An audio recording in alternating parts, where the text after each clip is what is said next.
Olá pessoal, tudo bem? Me chamo Pedro e junto com o meu colega Leonardo, a gente vai apresentar hoje o seminário da disciplina de Economia do Setor Público. A gente vai analisar esse artigo escrito pelo Rodrigo Orair e o Fernando Siqueira, onde o assunto aqui é investimento público, né, e as relações dele com o ciclo econômico e regime fiscal, né? E aqui a gente está focando no caso brasileiro, tá? E mais detalhes a gente vai dar adiante, tá? Bom, o artigo começa com uma pequena introdução, né, sobre o tema, onde, enfim, né, os autores abordam essa questão da controvérsia do investimento público, enfim, desde os primórdios da economia, né, que sempre foi meio controverso, etc. Tem aquela questão desde lá de Ricardo, né, que esse investimento teria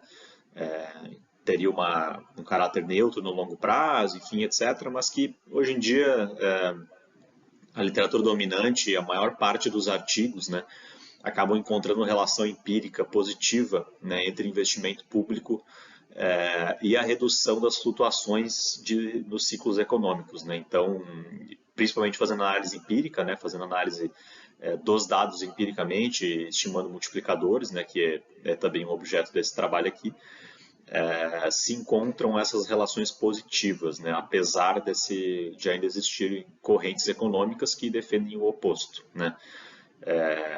Bom, então é justamente isso, né? Ou seja, trabalhos recentes, né, que encontram multiplicadores consistentes de investimento público para com o produto, e isso vale, assim, esses valores são encontrados geralmente para países desenvolvidos, onde você tem uma série histórica mais longa, né? Então, aqui no Brasil, a gente tem um problema de série de dados. Essas séries elas não são tão recentes e por vezes a gente não consegue ter o instrumento para trabalhar e estudar, né, de verdade. É uma coisa que os autores comentam. Mas trabalhos fora do Brasil, né, observando outras economias, encontram essa relação de multiplicadores consistentes, né, ou seja, positivos e inclusive acima da unidade, né, maiores que um, tendo aquele efeito mais do que proporcional, né, no gasto público, no investimento público, com relação ao nível de produto, né. E bom, mesclando isso, né, essa discussão do investimento público com o surgimento de regras fiscais numéricas, né, que foi muito comum no mundo a partir dos anos, final dos anos 80 e início dos anos 90, né, com, enfim, um crescimento muito forte do neoliberalismo, desde o primeiro choque do petróleo, né, e, enfim, isso se intensificando. E essas correntes de regras fiscais, né, de regimes fiscais, enfim, de metas de superávit, etc., metas de inflação, enfim, esse tipo de coisa surgiu no mundo desenvolvido, né, mas isso acabou permeando o mundo emergente, tanto via influência ideológica dos próprios países mesmo, né, quanto também via influência ideológica de órgãos multilaterais, né, como o FMI, por exemplo, que tem um papel fundamental nisso. Isso não vale só para investimento público, né? Isso vale também para questões como, por exemplo, liberação de conta financeira, do balanço de pagamentos, etc. Então, enfim, tem mais fatores, mas aqui o foco aqui é regras fiscais, né? Bom, o trabalho assim na estrutura dele, né, propriamente dita, a gente tem ele tem várias sessões, mas a gente consegue dividir mais claramente em duas, tá? Onde a primeira é uma determinação empírica desses multiplicadores, né, do investimento público no Brasil, partindo de uma análise de uma queda nessa taxa de investimento entre 2011 e 2014, né? Então, formulado um modelo que a gente vai detalhar mais à frente.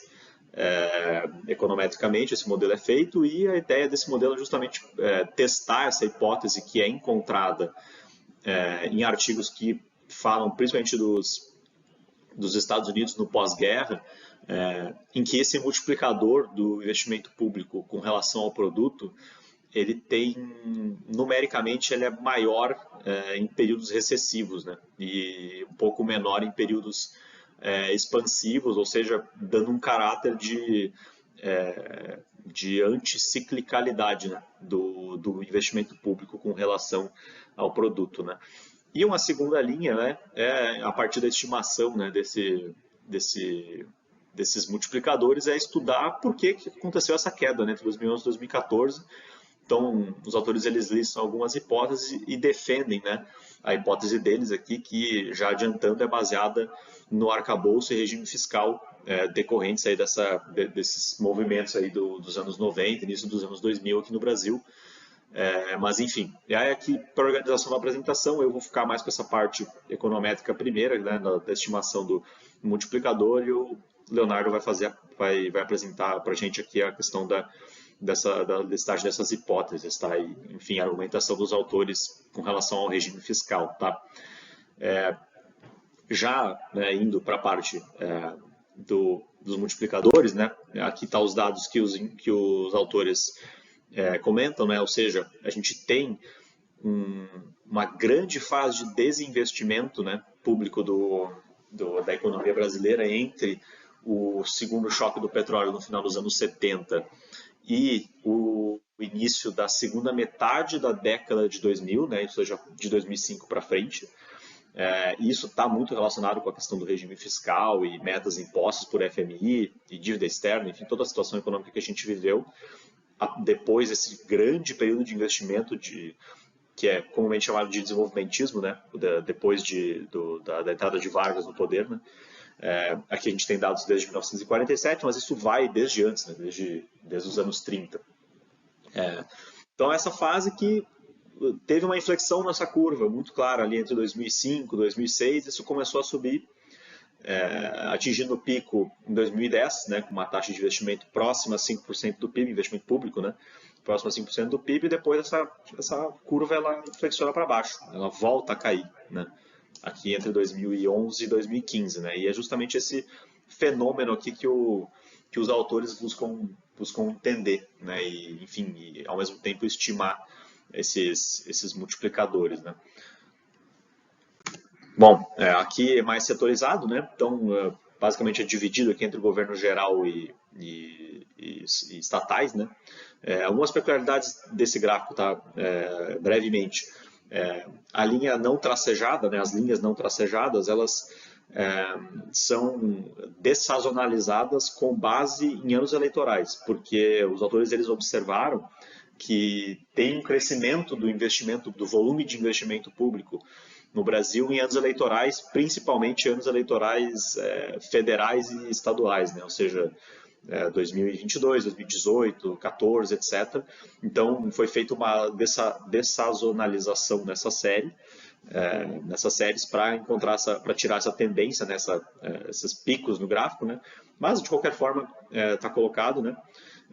E no caso das estatais, aqui a gente tem uma peculiaridade também, que a linha tracejada aqui pega a quantidade de investimento que levava em consideração as estatais que foram privatizadas no final dos anos 90, né, no governo Fernando Henrique Cardoso. Então, a linha verde aqui ela é suavizada, né, entre aspas, tirando esse efeito das privatizações que reduziram muito, né, o investimento público das estatais, porque as estatais simplesmente não eram mais do governo, né. Então, você tem esse ponto, a linha verde cheia, ela leva em consideração só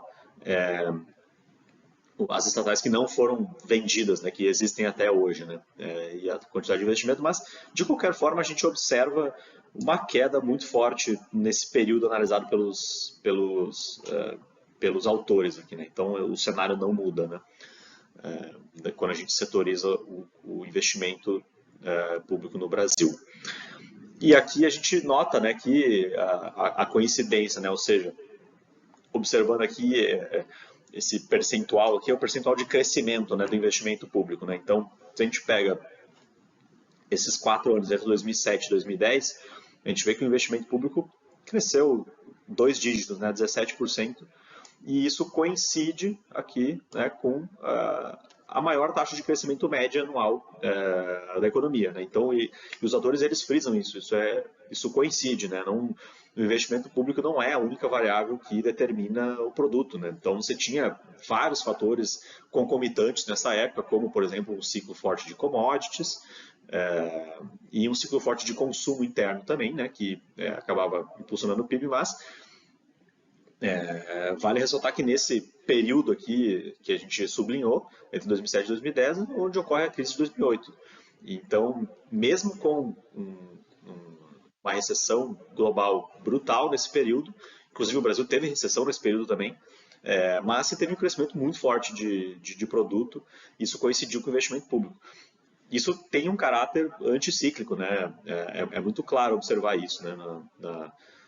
Nessa tabela, né? Em comparativo, quando a gente desce aqui, né, a gente vai passando para frente aqui nos anos, a gente vê uma queda do investimento público aqui, nesses dois períodos subsequentes, e o crescimento do produto cai vertiginosamente, beirando 0% aí, né, entre 2012 e 2015 e posteriormente até a recessão, né, no compilado. Então, resumindo o que a gente mais ou menos já comentou, né? Basicamente é isso, né? O investimento teve um maior crescimento recente entre 2007 e 2010 e a retração entre 2011 e 2015. Tem uma questão de base aí, porque o investimento público estava no patamar mais alto, mas como a gente viu lá atrás, nada demais perto de 1979 e 75, por exemplo, né? Onde a gente tinha uma taxa de investimento público muito mais alta, né? Mas de qualquer forma tem esse efeito de base. E esse menor crescimento coincidiu com a retração dos investimentos públicos. E uma coisa que a gente não comentou ainda é que esse regime de metas fiscais ele sofreu várias flexibilizações, tá? Isso depois o Leonardo vai tratar na parte das hipóteses, né? Mas ele sofreu várias flexibilizações que tornaram possível o crescimento do investimento público e isso teve sim caráter anticíclico, né, nesse período da crise, principalmente da crise de 2008, né. Bom, aqui partindo mais para a parte de modelagem, né, propriamente dita, os autores eles vão usar o mesmo modelo que esses dois autores norte-americanos usaram para determinar multiplicadores nos Estados Unidos pós-guerra, né? Esse modelo desse vetor autorregressivo de transição suave, tá? Basicamente, essa transição suave, né, ela é possível baseado nessa variável ZT aqui, que é uma variável que ela busca capturar essas mudanças do ciclo econômico. Então, ela assume valores positivos em períodos de expansão e valores negativos, né, em períodos de recessão, tá? E essa função de Z, né, basicamente, ela, assim, simplificadamente, né, ela busca relatar a probabilidade que a economia tem de estar em recessão em um certo período. Tá? Basicamente isso, uma função probabilística, justamente para suavizar o ciclo econômico. Aqui é muito importante, depois vai estar no slide, mas eu já vou aproveitar o gancho, que essa função, né, esse fator mais suave, ele é essencial porque aqui a gente está tratando de dados muito recentes e uma quantidade pequena de observações. Então, se a gente não fizer esse tipo de modelo, se a gente usar um modelo VAR normal, sem essa transição suave, provavelmente ia se encontrar multiplicadores muito díspares, né? Então, por exemplo, em períodos recessivos você ia encontrar um multiplicador de 6, né? Em expansivos ia encontrar um não significativo, por exemplo. Não é o caso, né? Então, essa transição suave busca amenizar esse ciclo, né? Então aqui, só exemplificando, né, aqui é o resultado para essa função, né, de ZT, essa probabilidade que eu comentei, e ela acaba coincidindo, né, com essas recessões aí que a Kodaly define, né, define do ponto de vista de axioma mesmo, né, ocorreu recessão, né, 2 trimestres de crescimento negativo, e essa função ela coincide, né, ou seja, a probabilidade ali, por exemplo, em 2003 a probabilidade era 90%, em 2008, 2009 essa probabilidade era próxima a isso também, e em 2015 e 2016 essa probabilidade está lá em cima também. Vale ressaltar, que já é importante notar isso também, o tamanho da recessão, né, entre 2008, a recessão de 2008 no Brasil e o tamanho da recessão posterior, né, 2014 e 2015, uma recessão muito maior, né, muito mais profunda, enquanto a outra recessão, né, as recessões anteriores caíram, a recessão caiu, parece contraditório, mas eu digo, a atividade econômica voltou muito mais rápido, né, do que ocorreu entre 2014 e 2015, né. Bom, enfim, resultados da modelagem aqui, simplificando, né, o que os autores comentam no artigo, basicamente, aqui o que é encontrado, né? Aqui o gráfico da esquerda, né, é o multiplicador em recessão, né? Então, enfim, se encontram multiplicadores diferentes em períodos em períodos distintos, né? E na direita o multiplicador em expansão, tá? Então aqui a gente está interessado na parte da esquerda, na linha azul, tá? E na parte da direita, na linha vermelha, tá? Então, o importante aqui, né, notar, o eixo de baixo aqui é o número de meses após o início do período, né, ou recessivo ou expansivo, e a linha aí é basicamente o multiplicador, né? Basicamente, o que é encontrado, né, levando em consideração que se usam esses dados aqui entre 2002 e 2015, hoje a gente teve aí 3 períodos recessivos, né? Bom, basicamente, o multiplicador em recessão, ele atinge um pico muito rápido, né, em torno de 12 meses, 10 meses, ele atinge o seu máximo, e ele vai caindo suavemente, mas ele não deixa de estar acima da unidade. Isso é realmente impressionante, que 48 meses após o investimento público ser feito, né, para controlar a recessão, esse multiplicador fique acima da unidade, ou seja, ainda é mais do que proporcional, né, 48 meses depois. Então tem um efeito muito... Foi encontrado um efeito muito positivo. Ele atingiu 2,4, né? Mas a sua média fica um pouco menor, né? Mas enfim, 2,4 naquele período mais recente ali. Em contrapartida, se encontra aqui um multiplicador no período expansivo aqui, né? Basicamente ele não supera a unidade em nenhum momento. Isso não significa, né, que ele é negativo para a economia, pelo contrário, ele só tem um efeito proporcional, né, ao, ao, ao investimento público. O investimento público tem um efeito proporcional, né, um pouquinho menos do que proporcional no crescimento do produto, mas isso não quer dizer que ele é neutro, né, ou que ele é negativo, né, que ele é deletério para a economia. Pelo contrário, ele influenciou o crescimento, mas menos do que em períodos recessivos, ou seja, é importante relatar isso. Um ponto interessante aqui, né, que os autores comentam também, é que como a gente está usando, mesmo que a gente use, né, esse modelo de transição suave, existe uma questão de que são poucas observações, né? Então aqui entre 2002 e 2015, eles comentam no artigo que isso dá um pouco menos de 170 observações, tá? Isso, na prática, faz com que o multiplicador fique muito... Eles acabem ficando um pouco díspares, mesmo que a gente use a transição suave, tá?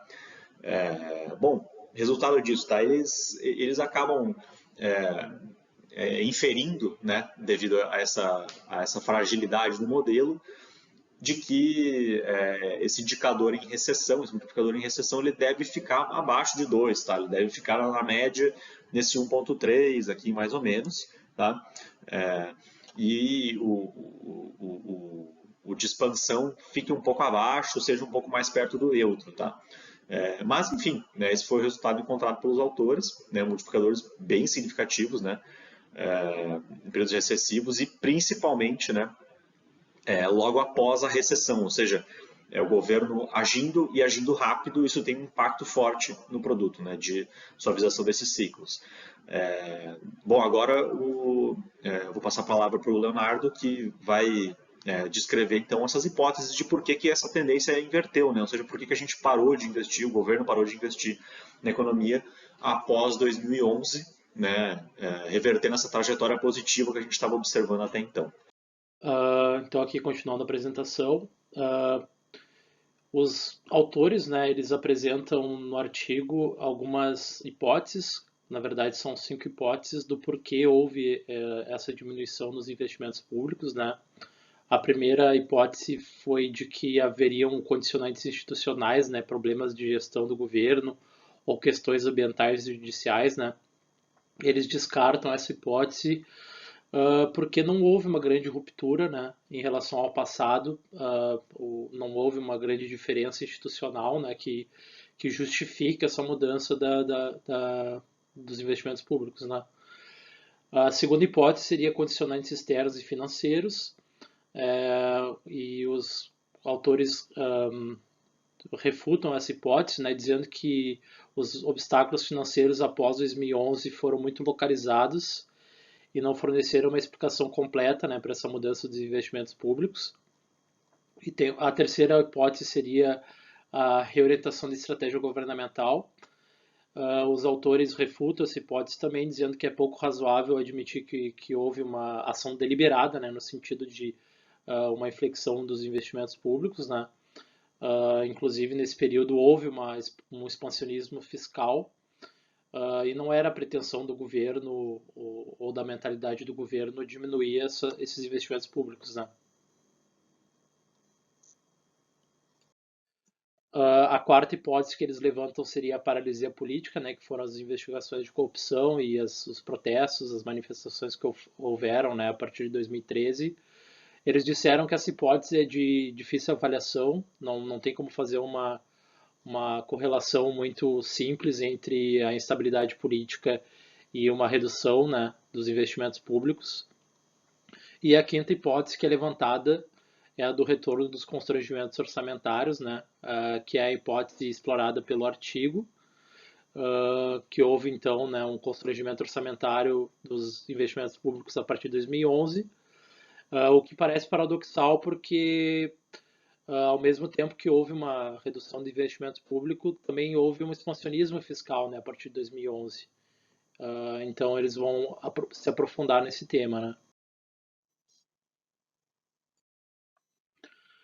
Então, analisando, né, o regime fiscal e a orientação política, econômica e os investimentos públicos de 2006 a 2010, né, os autores mostram que houve uma flexibilização do teto de superávit, né, nesse período, onde se foi possível deduzir os investimentos do PPI, do PAC e das estatais também para o cumprimento da meta fiscal, né? Isso fez com que a meta fosse reduzida, né, de 3,7% para 2,6% do PIB entre 2005 e 2010, ao mesmo tempo que houve um aumento, né, dos investimentos públicos em 1,1% do PIB, né, e também das taxas de investimentos das empresas estatais federais, que aumentaram em 0,9% do PIB.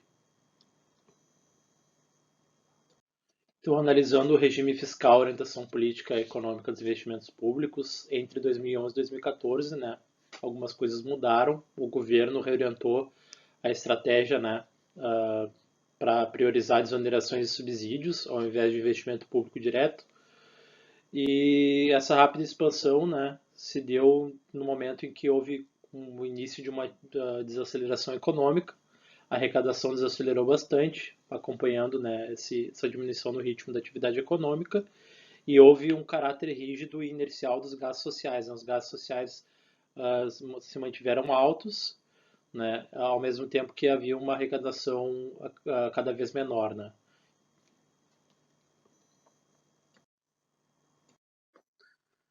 Então, diante dessa conjuntura de baixo crescimento, desaceleração das receitas, ao mesmo tempo que havia uma parcela considerável de despesas com benefícios sociais e aumento dos subsídios, né, se precisou chegar a alguma forma diferente de cumprir as metas de resultado primário, né. A primeira forma de se conseguir isso foi através de contingenciamento forte de despesas discricionárias, né, inclusive os investimentos, e também se recorreu a medidas artificiais, como receitas não recorrentes, postergação de pagamentos, que foi a tal da pedalada fiscal, né?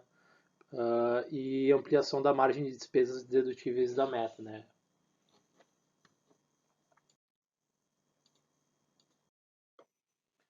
Então, essa desaceleração das receitas, ritmo baixo de crescimento e expansão das despesas sociais, né, e de subsídios, né, fizeram com que os investimentos públicos tivessem cada vez menos espaço no orçamento.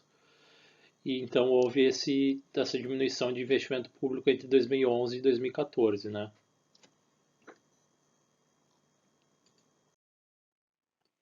Então, os autores concluem, né, através do artigo, que a expansão dos investimentos públicos ajudou no crescimento econômico entre 2005 e 2010, um momento muito favorável para o Brasil, né? E ao mesmo tempo a diminuição desse investimento público no momento em que houve uma redução da atividade econômica prejudicou ainda mais a atividade e aprofundou a crise. E eles avaliam que a mudança na composição da política fiscal em favor dos subsídios e desonerações, né, podem ter contribuído para o fracasso da estratégia de retomada do crescimento, né, pois essa política de subsídios e desonerações não apresentou um efeito multiplicador tão positivo quanto o do investimento público.